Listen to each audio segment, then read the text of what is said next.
The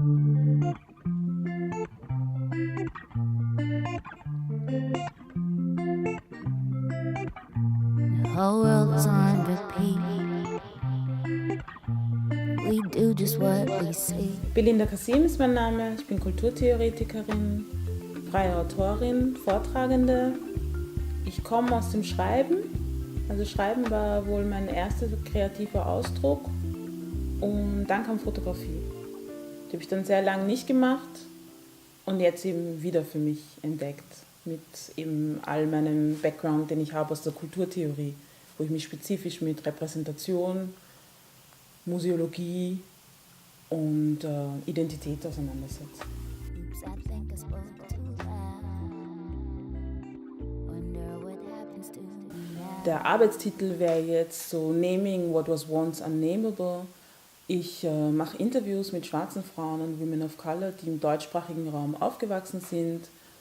Und wir sprechen über die Kindheit. Ich bitte sie, mir Kindheitsfotos mitzunehmen, beziehungsweise ein Kindheitsfoto auszusuchen, mit dem sie in dem sie finden, dass ihre Kindheit symbolisiert ist. Und wir unterhalten uns darüber. Ich nehme das auf. Danach fotografiere ich sie mit diesem Foto in der Hand.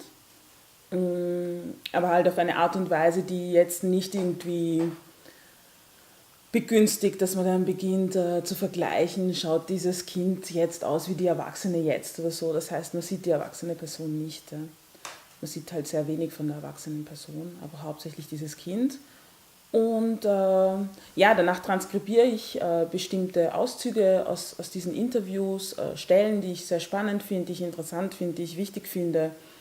Was mir wichtig war in der Ausstellung, dass es nicht möglich ist, anhand von Sprachen, Herkünften, Ländern zu sehen, welche der Frauen jetzt spricht, weil ich finde, um dieses Individuelle geht es auch gar nicht. Also es geht eher mehr darum, also die Arbeit zeigt was sehr Strukturelles. Und das ist das Spannende, was ich finde. Also wir merken einfach, es geht nicht nur um Diskriminierung aufgrund meines Aussehens, weil ich irgendwie eine andere Hautfarbe habe oder sonstiges. Es geht halt auch um andere Diskriminierungsformen. Ja. Und wie sich die vermischen.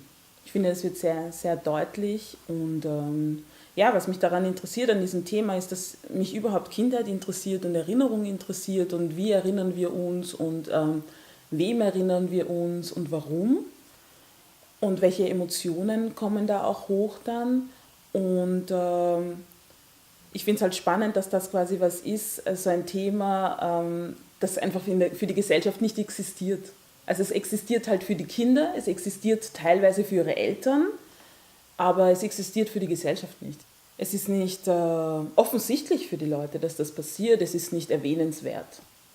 So, ja, weil die sind eh lieb und dann wird halt ein bisschen exotisiert oder so, aber welche Auswirkungen das hat, beziehungsweise wie arg das teilweise auch ist in der Schule, im Kindergarten, dass das einfach schon in einem sehr jungen Alter beginnt, all diese Ausgrenzungserfahrungen, das ist halt nicht so klar. Ich mache das aber auch nicht jetzt, um irgendwas aufzuklären oder so, auch nicht unbedingt, um zu konfrontieren. Ich meine, natürlich passiert das dann und Leute fühlen sich auch konfrontiert, das hat man auch gemerkt in der Ausstellung, sondern mir geht es eher darum, wirklich dieses als Empowerment auch zu sehen, jetzt, aus dem Jetzt, aus dem, wo ich jetzt stehe, mit all meiner Erfahrung, wo ich jetzt gerade bin, kann ich benennen, was damals passiert ist. Weil einfach unsere Erfahrung oft auszeichnet, dass wir damals nicht benennen konnten, was es war. Es war sehr schwammig. Es war unangenehm, es war irgendwie, ja, grauslich, viel zu nah, aber wir konnten nicht sagen, was es ist. Und jetzt in dem Alter können wir aber definitiv sagen, was es ist. Und ich finde, das ist einfach ein starkes Empowerment. Und darum geht es mir in dem Projekt.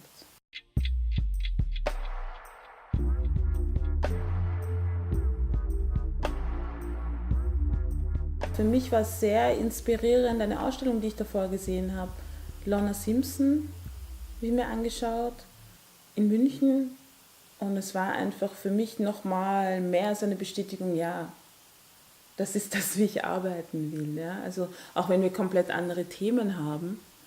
Aber es hat mich sehr inspiriert, wirklich die Kamera in die Hand zu nehmen und abzudrücken. Aber so inspirieren mich natürlich auch außerhalb dieses Projektes noch mehr Künstlerinnen. Ich glaube, Jetzt würde ich sagen, so als Theoretikerin inspiriert mich natürlich Maisha Eggers, die sich ja sehr viel mit Kindheit und Differenz auseinandersetzt. Und da habe ich schon einiges natürlich auch davor noch gelesen. Aber halt insgesamt auch der Austausch mit anderen Frauen, die halt ja, durch dasselbe gehen.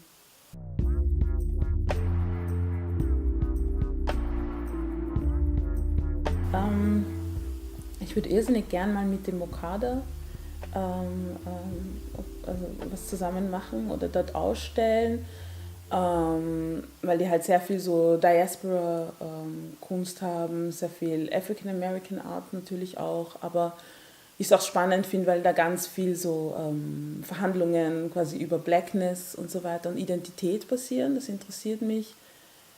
Und jetzt von Künstlerinnen her, also ja, gibt es total viele, aber wenn ich es mir jetzt momentan gerade auch an den Sachen, die ich dran bin, aussuchen würde, dann würde ich mir gerne Maria Magdalena Campos Pons aussuchen und Tracy Rose, weil die für mich sehr starke Bezugspunkte sind und gerade Campos Pons mit ihrem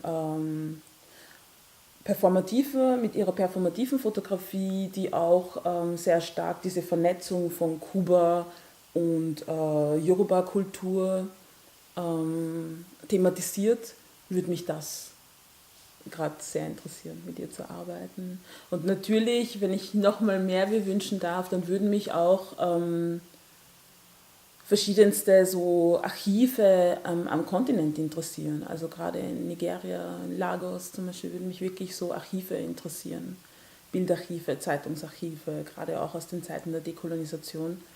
Das wäre sehr spannend. Ja. Look, I do not preach.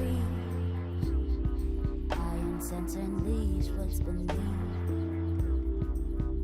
Ich komme aus einer sehr kollektiven Arbeit. Ja? Also ich war ja Teil der Recherchegruppe für Schwarze Österreichische Geschichte und Gegenwart, die ja auch eine Arbeitsgruppe von Pamoja ist. Da haben wir ja sehr kollektiv gearbeitet. Ich glaube, für das, was ich jetzt mache, arbeite ich sehr gerne alleine. Weil für mich Fotografie halt auch eine Möglichkeit ist, mich wirklich zu versenken und dorthin zu gehen, halt, wo meine individuellen Verwundbarkeiten auch sind. Also das hat ja auch einen Grund, wieso ich von der Theorie jetzt dahin will. Weil die Theorie mich, also so wie auch Bell Hooks sagt, schon auch geheilt hat. Es hat mir viel gebracht, Theorie zu lesen und zu finden, die sich mit mir beschäftigt, die zu mir spricht.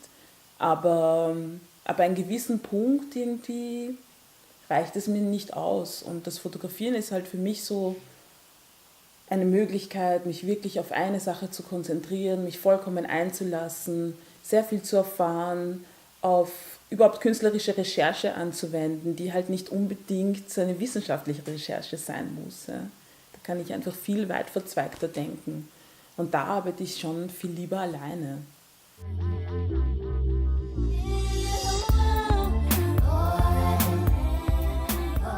Ich würde Anne Boulay vorschlagen. Sie ist eine Musikerin, macht elektronische Musik, singt, finde sie sehr spannend in ihren Repräsentationen, die Musik cool, auch so die Art, also auch die verschiedensten Sprachen, die sie verwendet.